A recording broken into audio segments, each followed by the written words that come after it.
What's up, guys? Welcome back to another episode. And this week I am again sponsored by my own elite property accelerator. And just wanted to quickly notify you one more time, in case you missed it last time, that I have a mastermind group starting next week.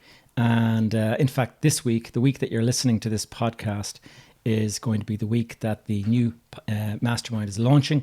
The mastermind is aimed mostly at people who would like to network with like-minded people who are in the property investment space. So anybody who listens to this podcast who wants to sit in on a weekly call with myself and with a gang of other people, and we're just talking about deals, we're talking about the market, we're talking about how we're dealing with certain issues, things to look out for, things that people are buying, things that people are selling, opportunities, whatever it might be. So think about it. I've actually got a September promotion on, and it's 50% off the price for anybody who joins in this month. So guys, and also on top of that, I have updated some of my own coaching programs. So if you prefer something with a bit of an educational slant, then there's the Foundations program for beginners and the Accelerator program for the more competent investor. Now, let's get into this week's podcast episode. And what I'm talking about this week is the vast difference between the UK property market and the Irish property market. And I'm not talking about the actual assets themselves. I'm talking about the way that the government is treating the landlord. And it's interesting to watch, because I've been watching now for many years, obviously. And as I've been watching, I've noticed that the Irish market when we went through the big crash of 2008, the government got very, very negative and difficult with the landlord. And conversely, the UK market seemed to be very landlord friendly after the crash. Now it actually seems like things are reversing. And I've watched the UK property investment environment seems to be deteriorating quite badly. And at the same time, I'm hearing rumours, and the minister has come out and said it as much, that there will be a landlord-friendly budget coming up in November of this year. So I thought what I'd do is I would talk about the difference between the Irish market and the UK market in terms of tax treatment. And not just tax treatment, in terms of different rules that are being brought in by the government. So first of all, when I talk about, and we're looking at, say, the Irish, the notification recently by the Minister for Housing here in Ireland, his name, for those of you who are not aware, is Dara O'Brien.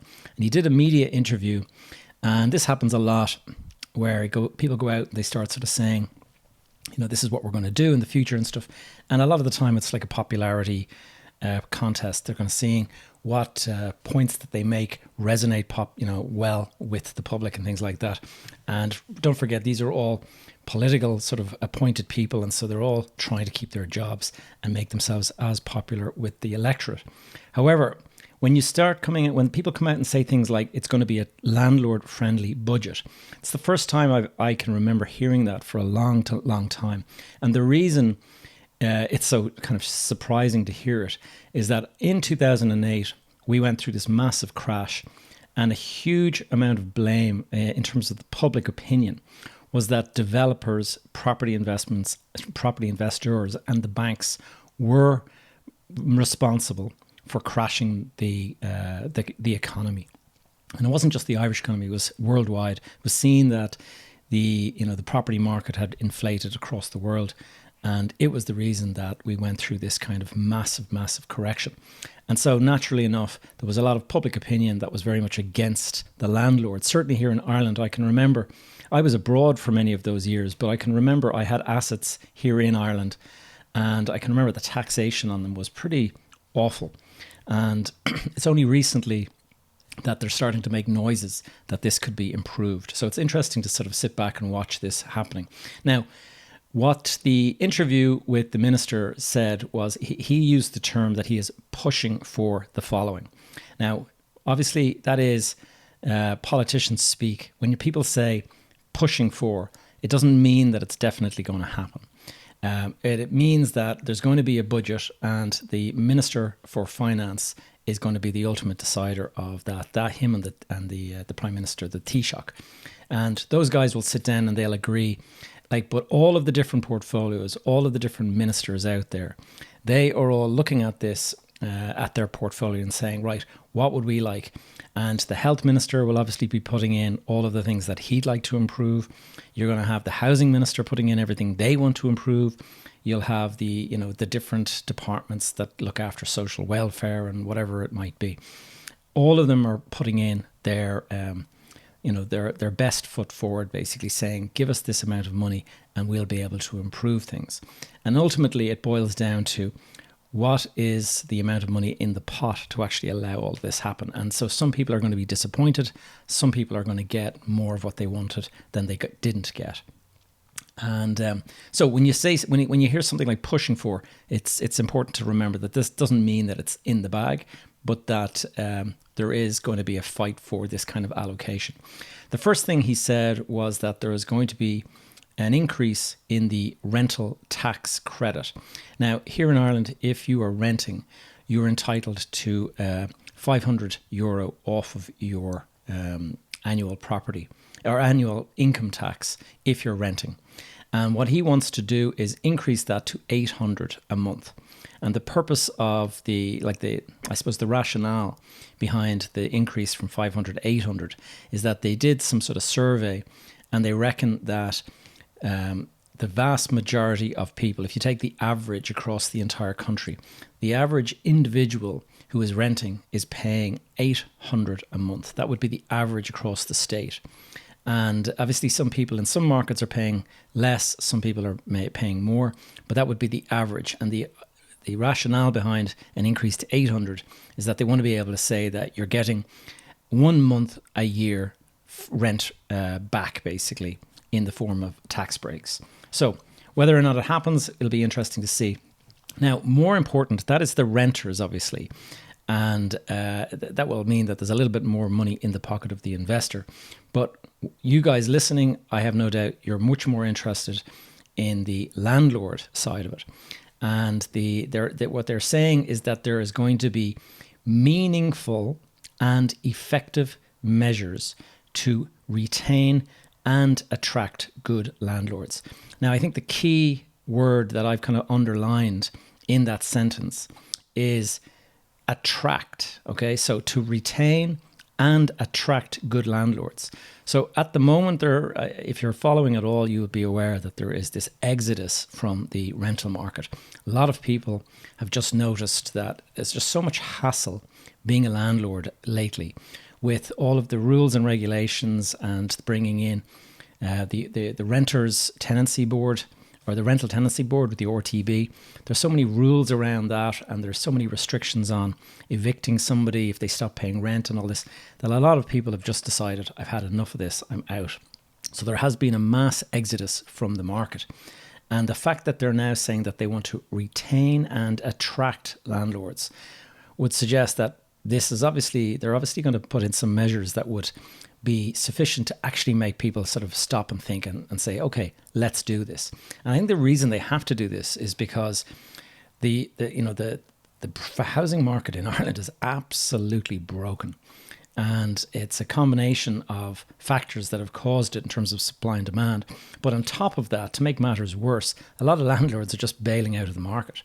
And so you don't have as much rental property there. You have a lot of people buying because they've been saving up and things like that, and they'll buy from what was previously a landlord-owned property, and they'll turn it into their owner-occupied property. And it's good that people own property, but obviously people need to rent. There's a lot of people out there. There's tens of thousands of people out there who can't afford the big deposit, and so they need to rent. And so they want to try to attract landlords back into the market so that there will be more of this kind of thing.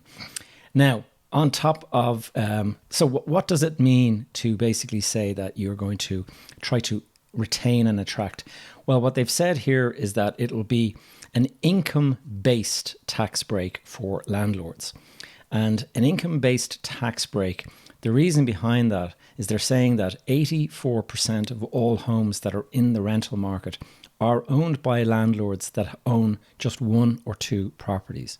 So this is not the big funds, and it's not the big, super wealthy landlords that have dozens of properties and stuff.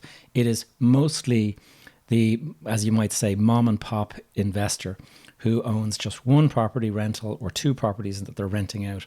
And they make up 84% of the market. So they want to attract those kind of people, retain those people and attract those into the market. And so what they're going to be doing is reducing the amount of tax that those paying at least 50% of their of all of their rental income goes out in tax. And that is pretty high if you think about it. 50% of all your income goes out in tax. So there's going to be some addressing of that. Now, another thing that they've said that they want to address is the falling home ownership in younger generations. Now, this is very interesting because to date, there hasn't been really a push towards supporting young people that are interested in buying. There has been a push to help first-time buyers. There's always been that. And so I guess you could say, but there's still, despite the fact that there's this first-time buyers grant that we've had for many, many years, there is an exodus of young people. Well, I won't say an exodus, that's that they're leaving the market, but there's just very few young people entering the market compared with generations in the past. And so the way they're going to do that is they have what's known as the Help to Buy scheme. Now, the Help to Buy scheme, HTB, is where they help first-time buyers, and they're talking about extending that scheme by an additional 2 years. It was set to come to an end in 24, I think it is, and they have decided that they'd like to extend it to 26. Now, the way it works is that if you're buying there's various things. You have to qualify. The property must qualify. And a qualifying property means that it must be newly built. And so it has to have been built by developers and sold. And at the first time that you're buying this property is the first time the property has ever been used as a residential property. It cannot be secondhand homes and stuff. Now, they are talking about changing that as well. They're talking about introducing secondhand homes, and that'll be quite key. Now, you might ask, what's the difference between new homes and secondhand homes? Well, the difference is VAT. When we build houses, we build a house and say it cost us 100,000 or whatever, and we sell it for 150,000. We have to pay 13.5% VAT on that. And we have to give that 13.5% to the government. So the government take in that VAT, and they're using that VAT then to fund this scheme that they're talking about. When you get into second-hand homes, all of a sudden that is not possible because there's no VAT on the sale of second-hand homes. And so that would mean that they're funding the purchase of second-hand homes with no income coming in on the other side. And so that is one of the reasons why this has been restrictive to date. Now, how does it work? Well, you can get as much as 30,000 back in terms of your tax, or in terms of the price of the property. Or what you can get is 10% of the value of the property. Or what you can get is the sum total of all the amount of tax and all of the amount of basically tax that you've paid in the last 4 years. And you have to basically work out which of these it is, and it's always the lowest of the three. So if 30,000 is the lowest, if you're buying a house for 400,000, then 10% would be 40 grand. It will force them to say, okay, no, it's the 30 grand that we're going to give you. Now, they are talking about potentially increasing the 30 grand as well. So it'll be interesting to see what happens there. Now, another thing that they're talking about here, and I don't think it's really going to matter to the landlord or to the person who's interested in investing in property, although it will impact landlords in some way. They're talking about what's known as the tenant in situ scheme, and they're talking about extending that into 2024. Now, what that is where if you're renting to, we'll say, a family, and that family, you want to sell your property, and that family is at risk. If you say, I'm going to sell the property, I need you to move out. If that family is at risk of becoming homeless, well, then this scheme, what it does is it allows housing agencies to step in and buy the property from the landlord. And it means that the tenant stays in situ, and it means that they don't lose their home, and the landlord basically exits and the housing agency steps in. Now, I don't know much about that scheme, but they're talking about extending it. And one of the things that he said, which is going to be of particular interest to Irish landlords, is that Dara O'Brien said that he did not see any scenario in which the eviction ban would be brought back in. So that is that's positive news, obviously, because that interrupted the market quite badly. It caused a lot of people not to be able to sell their property, and I think as many as 4,500 people put the property on the market as soon as that eviction ban was lifted. Now, the speed of the spending on the housing market by the minister, he actually highlighted the fact that they spent 4.6 billion a year on the housing market, and that's in terms of capital expenditure on new homes and things like that. So it is interesting. Now, the purpose of covering that, I know there may be you guys in the UK that are listening, and you might be thinking it's not particularly interesting to hear about the Irish rules maybe. What you want to know is about your own home market. And what I've heard recently, and it's quite interesting to sort of hear it, and negative, I think, in terms of property ownership in the UK.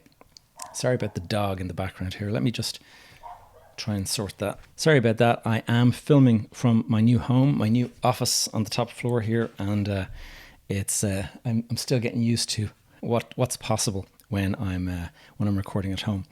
So the next thing I want to talk about is the UK property market, and I'm not going to talk about the tax breaks and things like that. I'm going to actually talk about a range of things that are being introduced, and one of them is tax. But this is all very negative in my view, and I actually think that the UK market could be entering a bit of a correction. It's already in a difficult place because of the increasing interest rates, but there's a couple of additional things that are being introduced, and it's going to be quite interesting to, if you're listening now, you've heard the Irish market, you've heard that they're talking about making various improvements and things like that. Now, in contrast, we're looking at the UK market. And the first thing that I've seen is this new tax treatment called Section 24. And what that is there's going to be a tax when you've got rental income coming in. Traditionally, what you would do is your rent comes in and you pay your mortgage, and your net income that's left over after the mortgage is what you pay your tax on. Now, this Section 24 tax is, according to what I've read, and I could be wrong here, but it says that it's taxed on the gross income. So it's no longer based on the amount that you have left after the mortgage. It's actually on the gross amount. And now this is something that I can remember back in 2008 that was introduced by the Irish government, and it's been done away with now. But at the time when that was there, extremely negative, because everybody who invests in property, pretty much everybody invests in property using borrowed money. And so it's taken as given that you're buying a property with some kind of a bank loan or a mortgage or something. Very rarely are people paying cash for a property outright. And so your rental income comes in, it helps you fund the mortgage payment that you have every month. And from that little bit of profit that's left over, that's the amount that you pay tax on. This looks like a treatment basically to remove that. And we did go through that back in 2008, and it was a very negative thing, certainly for most property investors, because most people will borrow money to do that. Another thing that is being introduced, and this is something that we in Ireland will have already been thinking about for a while, but it is tenancy rights. Now, I mentioned earlier we have the Rental Tenancy Board here, the RTB, and it's the source of a huge amount of complaints. I mean, I think their heart is in the right place, but whatever way it has been set up, seems to be grossly underfunded or understaffed and stuff, and everything is taking huge delays. So if somebody decides to stop paying you rent here in Ireland, you can't just kick them out, which would have been the old style of doing things. You have to go through a process, and this process can take months. Now that, it looks like that is actually being introduced in the UK as well. Now, I don't know exactly the structure of it, but it is going to become harder to evict tenants in the near future in the UK market. Now, probably the biggest threat to the UK market, in my opinion, as a property investor and as in a residential property investor. And this is something that if you're listening to the podcast for a while, you will be familiar with me complaining, and not complaining, but there is definitely a climate risk taking place.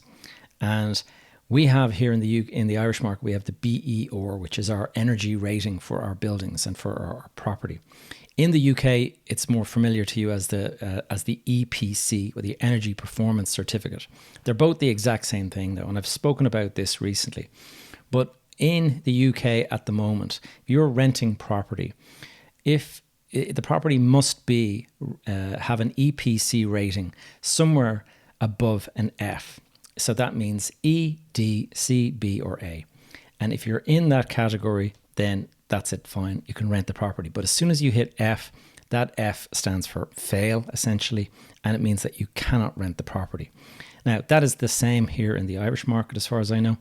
But what we are now looking at in the UK is an increase by April of 2025. That is being lifted to a C.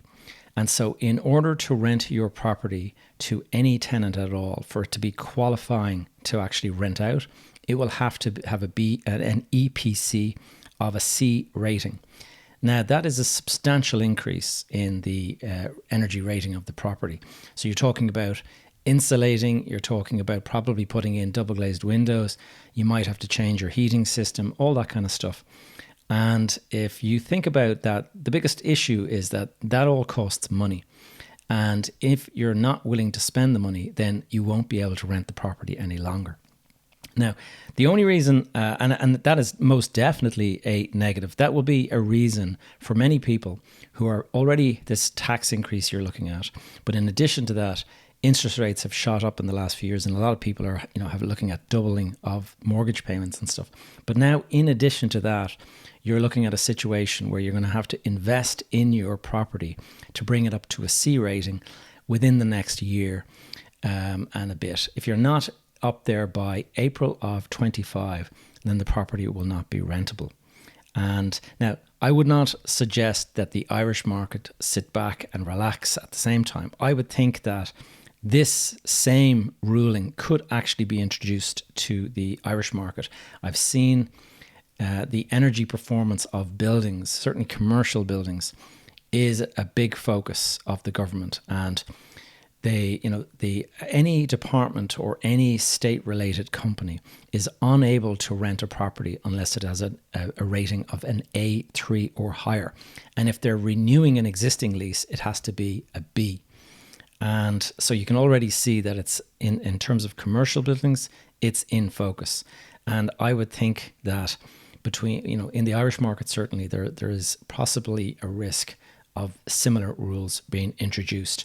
And they have been talking about this national retrofit where all properties are going to get grants and things like that. I think this all points towards, certainly in the UK market initially, a potential major correction in the UK market. Now, I know we have similar conditions of supply and demand in the Irish market to the UK market. UK market, there's a huge amount of demand, not a lot of supply. But as I've mentioned before, there's a couple of things that impact property. Supply, the amount of housing that's being built, that's one. Demand, the amount of property that's required based on demographics, based on immigration, based on all that kind of stuff, that's also given.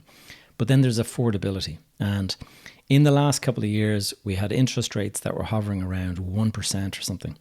Now we have got interest rates that are at 5%. And that is most definitely going to impact the affordability of a mortgage.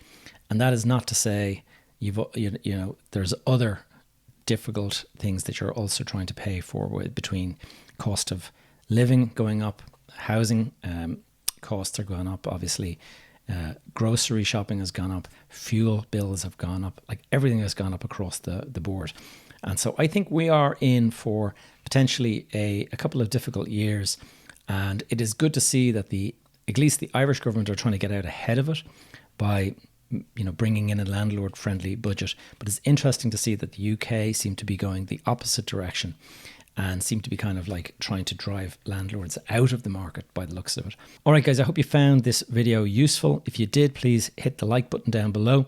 I'm really interested to hear your opinion on the difference between the UK market and the Irish market, and what your opinion is on, is the government in the UK trying to drive people out, and what is driving that decision? Is it being motivated by the fact that the Tories now seem to be in an unpopular place and they're trying to compete with the Labour voter or any of that? Be interested to hear your opinions. Guys, I'm going to go and point you to one of my more recent videos that I've put up here. And so enjoy that. And I will see you back here next week. And if you haven't already, please do hit subscribe. Speak soon.